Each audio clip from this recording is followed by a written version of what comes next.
오늘은 결혼에 대한 두 번째 얘기. 나를 옥죄는 관념의 틀 벗어나기에 대해 얘기를 해보려 합니다. 이 얘기를 하기 위해서는 첫째, 현재 나를 옥죄는 것이 무엇인가? 둘째, 삶 속에서 나를 옥죄는 관념의 틀이 있는가? 셋째, 있다면 삶 속에서 해법을 찾기 위해 나는 어떤 노력과 행위를 해야 하는가? 이 세 가지를 자신 안에서 면밀히 분석하는 것이 먼저 선행되어야 합니다.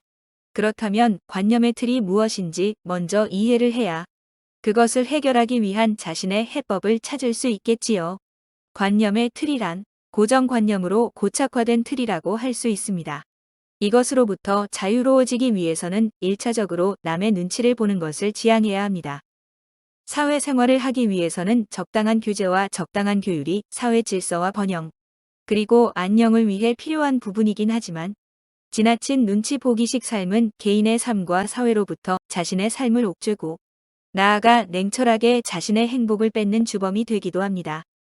그 관념의 틀에 수동적으로 이끌리는 삶을 살게 되면 평생 능동적 삶을 살기보다 피동적 삶을 살게 됨으로써 자신의 삶이 아닌 주변의 시선과 주변이 원하는 정형화된 틀 속에 갇힌 삶을 살게 됩니다.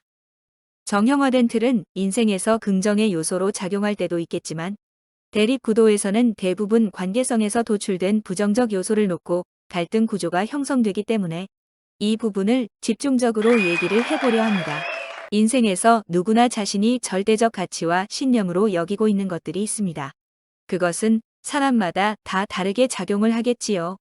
하지만 이 또한 시간이 흐르고 현재보다 더 폭넓은 세상을 경험하게 되면 얼마나 초라하고 식견이 좁은 보잘것없는 허망하고 허무한 것들이었는지를 깨닫게 되는 날이 옵니다.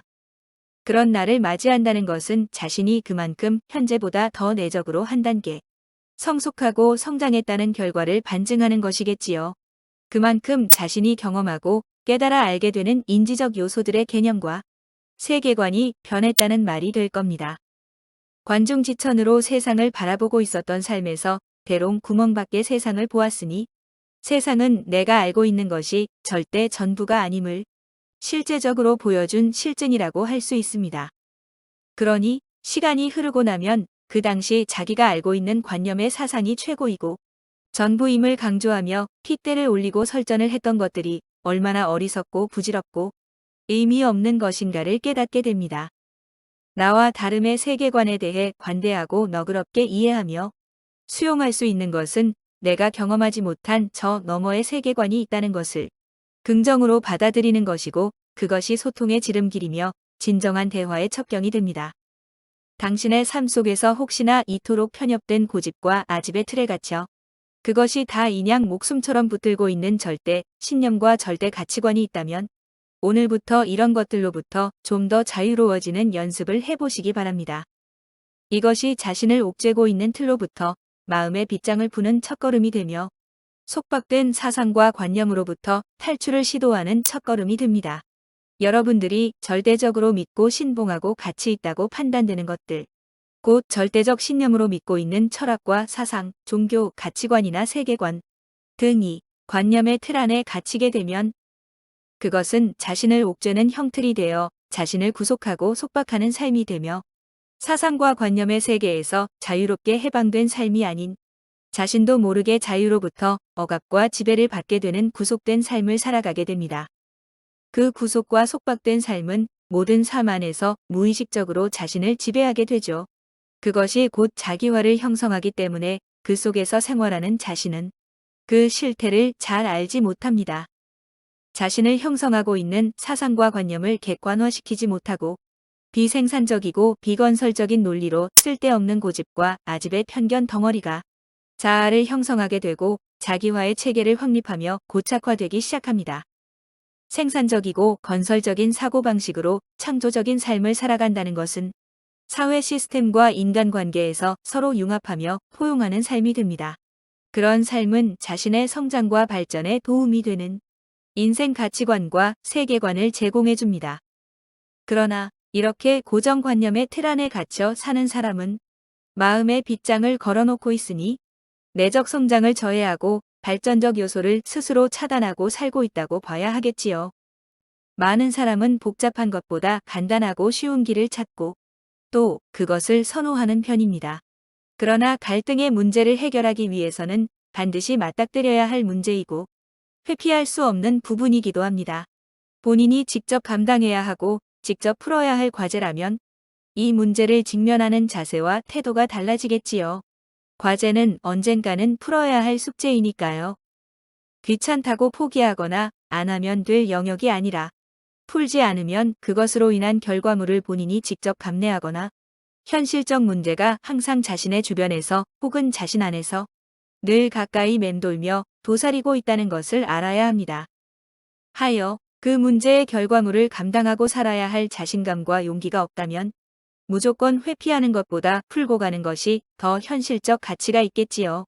왜냐하면 이 문제는 부차적인 제2의 문제를 양산할 개연성이 충분하고 그것은 또 하나의 충돌된 숙제를 내 삶 속에 던져주기 때문입니다. 하여 당장 귀찮다고 회피할 문제는 아니라고 봅니다. 이것은 속은 골마 썩어 있는데 겉은 화려한 회칠한 무덤과도 같은 상황적 관계를 계속 이어가는 경우라고 할 수 있습니다. 이를테면 미혼자의 경우라면 결혼을 하기 위해 나를 옥죄는 것이 무엇인지 알아봅니다. 결혼에 대한 선입견과 편견 안에서 자신을 옥죄고 있는 것은 자신이 누구보다 가장 잘 알고 있습니다. 본인 스스로 자신을 옥죄고 있는 결혼 조건에 대한 여러 가지 장애물이 있을 수 있겠지요. 그 장애물이 자신을 옥죄고 있어서 속박당하고 있는 것은 없는지 면밀히 분석해 봅니다. 그리고 그것이 마음의 짐이 되어 내 어깨를 짓누르는 무거운 형틀이 된다면 그것은 절대 짊어지고 가서는 안 될 장애물이 되겠지요. 그것은 결혼을 하기 위해 다양한 형태로 다가오게 됩니다. 기혼자의 경우는 이미 결혼을 했기 때문에 결혼 생활을 함에 있어서 관계성 안에서 여러 형태로 자신을 옥죄는 틀이 분명히 있을 겁니다. 배우자와 자식 사이에서 혹은 양가 사이의 갈등 구조 안에서도 분명 찾을 수 있는 것들이 있죠. 미혼자는 결혼 전에 이 논법과 논리를 적용해 보아야 하고 기혼자는 결혼 생활에 접목해 보면 해법이 보일 것입니다. 관념의 틀을 다른 말로 치환하면 바로 고정관념이 되겠는데요. 이 고정관념이라는 것은 자아를 형성하고 자아를 지탱하며 지지해주는 건축의 대들보 역할을 한다고 앞의 영상에서 얘기했습니다. 이런 관념의 틀은 오랜 시간 자신도 모르는 사이 자신 안에서 켜켜이 쌓이고 쌓여 견고한 성으로 고착화되어 누구도 침범할 수 없는 무의식의 세계에서 자기를 지배하고 있죠. 하여 이것이 공격받게 되면 수비를 하기 위해 방어기제가 발동하여 방어를 위한 총력전을 펼치게 됩니다. 이것이 무너지면 자아가 흔들리는 상태가 되니 보통의 사람들은 이 오랜 세월 동안 자기를 지탱해준 고정관념이라는 틀을 보수하고 관리하여 잘 보존합니다. 곧 관념의 틀이 흔들리면 자아 체계가 흔들린다고 생각합니다. 그런데 아이러니하게도 이 방어벽을 높게 쌓고 방어를 하면 할수록 세상살이에서 자신이 쌓아놓은 바벨론 성에 갇혀 자신만 더 힘들어진다는 겁니다. 그런데 그 사실을 본인은 전혀 깨닫지 못하고 또한 알지도 못합니다. 비워야 채워지고 버려야 또 다른 것으로 채워지는데 말이죠. 온갖 잡동사니로 가득 채워 자신을 더더욱 철벽같이 강한 옹호벽을 치고 외부의 사상으로부터 차단을 하죠. 노자의 사상 중에 물에 관한 교훈이 있습니다. 상선 약수의 의미에서 그 함축된 의미를 찾을 수 있는데요. 노자는 물을 최고의 선으로 여겨 이 세상에서 으뜸가는 선의 표본으로 비유를 했습니다. 결론을 얘기하겠습니다.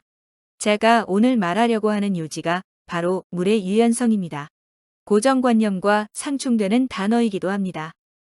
물을 동그란 그릇에 담으면 동그란 모양을 만들고 세모난 그릇에 담으면 세모난 모양을 만들고 네모난 그릇에 담으면 네모난 모양을 만듭니다. 또한 다른 물과 융합도 하고 포용도 하며 융통성을 발휘하기도 하고 때로는 더러운 물을 정화시키는 능력도 갖고 있습니다. 그 외 겸손과 인내와 끈기, 용기와 내의도 물에서 배울 수 있는 교훈이 되지요.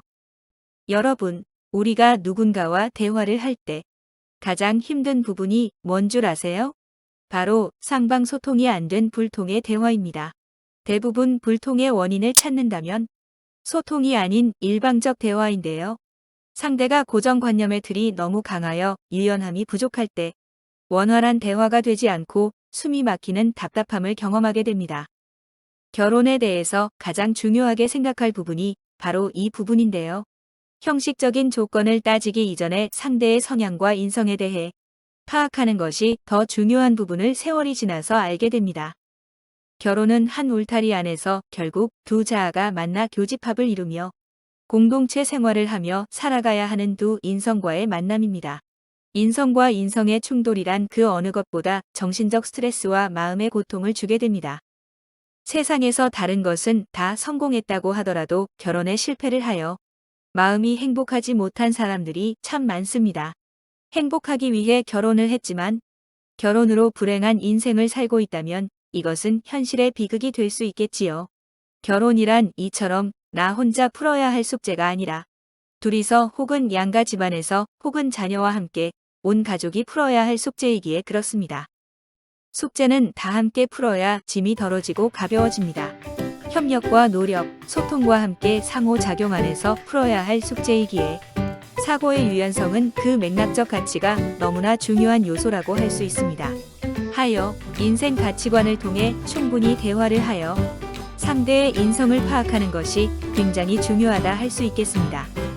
사고의 유연성이야말로 어떤 상황, 어떤 환경 속에서도 자기 생각과 자기 판단만 옳다고 주장하며 고집하기보다 상대의 상황을 이해하고 수용하며 포용하는 융통성을 발휘하여 융합하는 힘이라고 할 수 있습니다.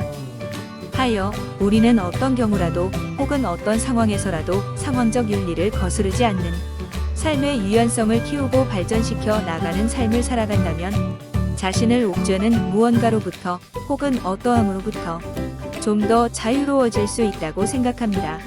시청해 주셔서 감사합니다.